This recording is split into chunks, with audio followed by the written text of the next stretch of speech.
即係我好記得入戲院睇黃飛鴻，聽我爹哋唱《男兒當自強》，好有深刻嘅。細個嘅時候，有我爹哋嘅黃飛鴻嘅黑膠碟，啲朋友嚟我屋企，咁啊佢哋就好中意玩嗰個黑膠唱片機嘅，個個都係望住我。咁啱我哋就播我爹哋嘅黃飛鴻，跟住播完一次之後，個個都係 O 晒嘴，哇，好犀利啊！跟住就第一個反應，個個都係望住我，可唔可以再聽多一次啊？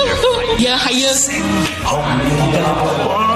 唔單止喺當年好紅啊，其實咧係去翻我哋佛山疊教龍船漂移，喺呢幾年全網爆紅嘅時候，呢一首《男兒當自強》嘅 BGM 係被改編咗做 DJ 版。係咩？我有個 DJ 版，呢個我未聽。係好潮嘅，好動感嘅，再加埋嗰啲咧漂移嗰啲甩尾嗰啲車嗰啲聲咧，就會好紅啊！呢首歌。